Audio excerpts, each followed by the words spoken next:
അസ്സലാമു അലൈക്കും വറഹ്മത്തുള്ളാഹി വബറകാതുഹു.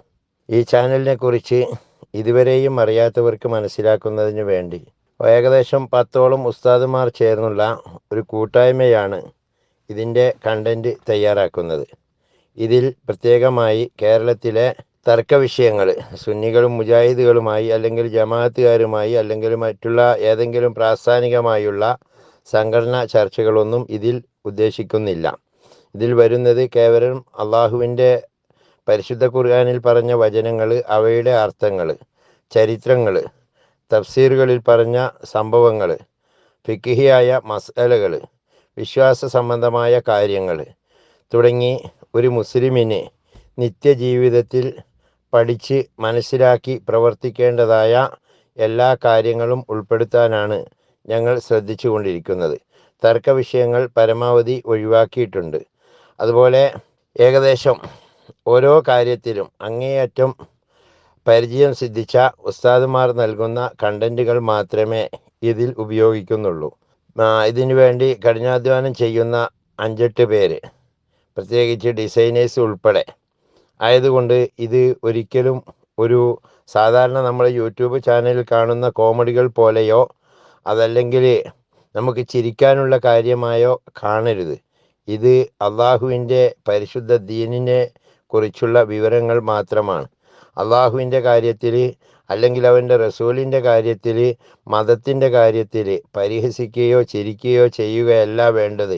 ഓരോന്നും ഗഹനമായി മനസ്സിലാക്കി നമ്മുടെ ജീവിത വിജയത്തിന് ഉപയോഗപ്പെടുത്തിയാൽ നിങ്ങളെപ്പോലെ ഞങ്ങളും ധന്യരായി.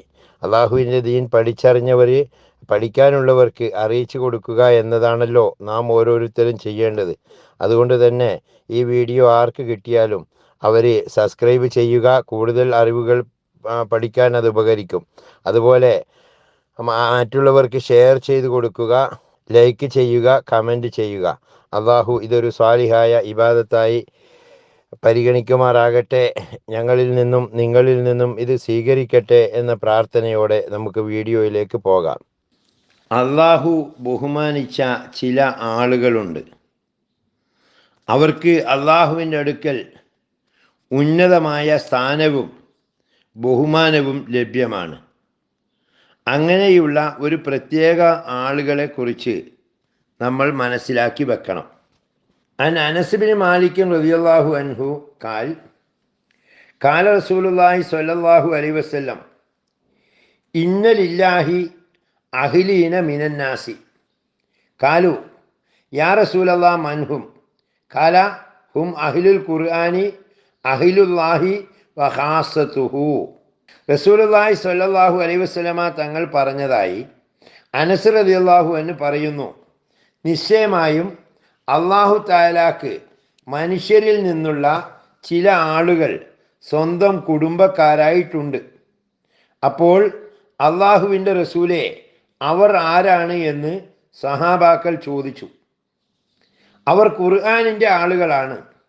അവർ അള്ളാഹുവിൻ്റെ കുടുംബക്കാരും അവൻ്റെ പ്രത്യേക ദാസന്മാരുമാണ് എന്ന് നബി സല്ലല്ലാഹു അലൈഹി വസല്ലമ തങ്ങൾ മറുപടി നൽകി. ഇത് നസായിയും ഇബ്നു മാജയും ഉദ്ധരിച്ച ഹദീസാണ്. എല്ലാ സമയവും പരിശുദ്ധ ഖുർആനിൽ ജോലിയായി കൊണ്ടിരിക്കുകയും അതിനോട് പ്രത്യേക ബന്ധം പുലർത്തിക്കൊണ്ടിരിക്കുകയും ചെയ്യുന്നവരാണ് ഖുർആനിൻ്റെ ആളുകൾ. അവർ അള്ളാഹുവിൻ്റെ കുടുംബക്കാരെ പോലെ അവൻ്റെ പ്രത്യേക ദാസന്മാരാണെന്ന കാര്യം വളരെ വ്യക്തമായതാണ്. എല്ലാ സമയവും പരിശുദ്ധ ഖുർആനിൽ ജോലിയായിക്കൊണ്ടിരിക്കുമ്പോൾ സൃഷ്ടാവിൻ്റെ കാരുണ്യവും സദാ അവനിലേക്ക് തിരിഞ്ഞുകൊണ്ടിരിക്കുന്നതാണ് എന്ന ആശയം പല ഹദീസുകളിൽ നിന്നും വ്യക്തമാണ്. ഏത് ജനങ്ങൾ എല്ലാ സമയവും സമീപത്ത് കഴിഞ്ഞുകൂടിക്കൊണ്ടിരിക്കുന്നുവോ അവർ കുടുംബക്കാരും പ്രത്യേക ആളുകളുമായിരിക്കുക തന്നെ ചെയ്യും. ഇത് വലിയ മഹത്വമാണ്. അല്പമായ പരിശ്രമവും ബുദ്ധിമുട്ടും കൊണ്ട് അവൻ അള്ളാഹുവിൻ്റെ ആളായിത്തീരുന്നു. അവനെ അള്ളാഹുവിൻ്റെ കുടുംബക്കാരോട് സമമാക്കുകയും അവൻ്റെ പ്രത്യേക ദാസന്മാരാക്കുകയും ചെയ്യുക എന്ന ബഹുമതി കരസ്ഥമാക്കുകയും ചെയ്യുന്നു. ഭൗതികമായ ഉന്നത സ്ഥാനങ്ങളിൽ വെറും പ്രവേശനാനുവാദം കിട്ടുന്നതിന് വേണ്ടിയും ഒരു മെമ്പറായി തീരുന്നതിന് വേണ്ടിയും എത്രമാത്രം ജീവനും പണവും അർപ്പണം ചെയ്തുകൊണ്ടിരിക്കുന്നു. അതിനുവേണ്ടി വോട്ടർമാരുടെ മുന്നിൽ സന്തോഷ വാക്കുകൾ പറയുകയും അവരിൽ നിന്നുണ്ടാകുന്ന അപമാനം സഹിക്കുകയും ചെയ്യേണ്ടി വരുന്നു. എന്നിട്ട് അതെല്ലാം വലിയ സേവനമാണെന്ന് മനസ്സിലാക്കിക്കൊണ്ടിരിക്കുകയും ചെയ്യുന്നു. എന്നാൽ പരിശുദ്ധ ഖുർആനിലുള്ള പരിശ്രമത്തെ പ്രയോജനരഹിതമായും മനസ്സിലാക്കുന്നു. ഇതാണ് ഏറ്റവും വലിയ കഷ്ടം. അൻ അബീ ഹുറൈറ റളിയല്ലാഹു അൻഹു ഖാല റസൂലുള്ളാഹി സ്വല്ലല്ലാഹു അലൈഹി വസല്ലം മാ അദിനല്ലാഹു ലി ഷൈഇൻ മാ അദിന ലി നബിയ്യിൻ അൻ യതഗന്നാ ബിൽ ഖുർആൻ. റസൂലുള്ളാഹി സ്വല്ലല്ലാഹു അലൈഹി വസല്ലം പറഞ്ഞതായി അബൂ ഹുറൈറ റളിയല്ലാഹു അൻഹു പറയുന്നു, നല്ല സ്വരത്തിൽ ഖുർആൻ ഓതിക്കൊണ്ടിരിക്കുന്ന ഒരു നബിയുടെ ശബ്ദത്തിലേക്ക് അള്ളാഹു ശ്രദ്ധിക്കുന്നത് പോലെ ഒരു വസ്തുവിലേക്കും അള്ളാഹു ശ്രദ്ധിക്കുന്നതല്ല. ഇത് ബുഖാരിയും മുസ്ലിമും ഉദ്ധരിച്ച ഹദീസാണ്. അള്ളാഹു തആല അവൻ്റെ പരിശുദ്ധ വചനത്തിലേക്ക് പ്രത്യേക ശ്രദ്ധ ചെലുത്തുന്നതാണ് എന്ന കാര്യം നിരവധിയായ ഹദീസുകളിൽ വന്നിട്ടുണ്ട്. ഓതുന്നവരുടെ കൂട്ടത്തിൽ ഓതലിൻ്റെ മര്യാദകളെ പൂർണ്ണമായി നിറവേറ്റുന്നവർ നബിമാരായിരിക്കും. അതുകൊണ്ട് അവരുടെ ഭാഗത്തേക്ക് കൂടുതൽ ശ്രദ്ധ ചെലുത്തുന്നതാണെന്ന കാര്യവും വളരെ വ്യക്തമാണ്. പിന്നെ അതോടൊപ്പം നല്ല സ്വരത്തിലുള്ള ശബ്ദവും ചേരുകയാണെങ്കിൽ അത് കൂടുതൽ തിളങ്ങി പ്രകാശിക്കുന്നതായിരിക്കും. പിന്നെ നബിമാർക്ക് സ്വല്ലല്ലാഹു അലൈഹി വസല്ലം ശേഷം ഓരോരുത്തരുടെയും ഗുണങ്ങളും നിലകളും അനുസരിച്ച് അവരിലേക്ക് അള്ളാഹുവിൻ്റെ ശ്രദ്ധയും ഉണ്ടായിരിക്കുന്നതാണ്. അൻ ഫളാല ബിൻ ഉബൈദ് റളിയല്ലാഹു അൻഹു ഖാല റസൂലുള്ളാഹി സ്വല്ലല്ലാഹു അലൈഹി വസല്ലം അല്ലാഹു അശദ്ദു ഉദ്നൻ ഇല റജുലിൽ ഹസനി സൗതി ബിൽ ഖുർആനി യജ്ഹറു ബിഹി മിൻ സ്വാഹിബിൽ ഖൈനതി ഇലാ ഖൈനതിഹി. റസൂലുള്ളാഹി സ്വല്ലല്ലാഹു അലൈഹി വസല്ലം പറഞ്ഞതായി ഫളലത്ത് ബിൻ ഉബൈദ് റളിയല്ലാഹു അൻഹു പറഞ്ഞിരിക്കുന്നു, ഒരുവൻ തൻ്റെ പാട്ടുകാരിയായ അടിമപ്പെണ്ണിൻ്റെ പാട്ട് കാത് കൊടുത്ത് കേൾക്കുന്നതിനേക്കാളും അധികമായ ശ്രദ്ധയോടുകൂടി അല്ലാഹു തആല ഖുർആൻ ഓതുന്നവൻ്റെ ശബ്ദത്തെ കാത് കൊടുത്ത് കേൾക്കുന്നതാണ് ഇബ്നു മാജ. ഗാനശബ്ദത്തിലേക്ക് ശ്രദ്ധിച്ചു പോവുക എന്നത് മനുഷ്യൻ്റെ സ്വാഭാവികമായ ഗുണമാണ്. എങ്കിലും ശരഈയായ തടസ്സം കാരണമായി ദീനിയായ ആളുകൾ അത് ശ്രദ്ധിക്കാറില്ല. എന്നാൽ പാടുന്നവൾ തൻ്റെ അടിമപ്പെണ്ണാണെങ്കിൽ അത് കേൾക്കുന്നതിൽ ശരഈയായി വിരോധമില്ല. അതുകൊണ്ട് അത് പൂർണ്ണമായ ശ്രദ്ധയോടെ കേൾക്കുന്നു. എന്നാൽ പരിശുദ്ധ ഖുർആൻ സംഗീതം പോലെ ഓതാതിരിക്കേണ്ടത് അത്യാവശ്യമാണ്. ഹദീസിൽ ഇത് തടഞ്ഞിട്ടുണ്ട്. ഇയ്യാക്കും വഹൂന അഹിലിൽ ഇഷ്കി, പ്രേമത്തിലും മറ്റും കുടുങ്ങിയവർ സംഗീതത്തിൻ്റെ രീതിക്കൊത്ത് സ്വരം മാറ്റി പാടുന്നത് പോലെ നിങ്ങൾ ഖുർആൻ ഓതരുത് എന്ന് ഒരു ഹദീസിൽ വന്നിട്ടുണ്ട്. ഈ നിലയിൽ ഓതുന്നവരും അത് കേൾക്കുന്നവരും പാപികളാണ് എന്ന് മശായിഖന്മാർ എഴുതിയിരിക്കുന്നു. എന്നാൽ സംഗീത നിയമങ്ങൾക്കൊപ്പിക്കാതെ നല്ല ശബ്ദത്തിൽ ഓതുന്നത് പ്രിയങ്കരമായതാണ്. ഹദീസുകളിൽ പല സ്ഥലങ്ങളിലും ഇതിന് പ്രേരണകൾ വന്നിട്ടുണ്ട്.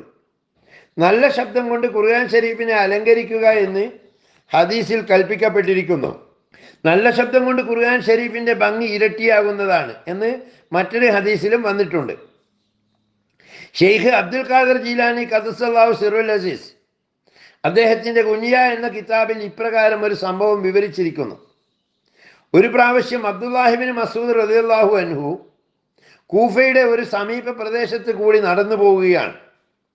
അവിടെ ഒരു വീട്ടിൽ തെമ്മാടികളുടെ ഒരു സംഘം ഒരുമിച്ച് കൂടിയിരിക്കുന്നു. അക്കൂട്ടത്തിൽ സാദാൻ എന്നു പേരുള്ള ഒരു കവി പാട്ടുപാടിക്കൊണ്ടിരിക്കുന്നു. അതിൽ ഹാർമോണിയവും ഉണ്ടായിരുന്നു.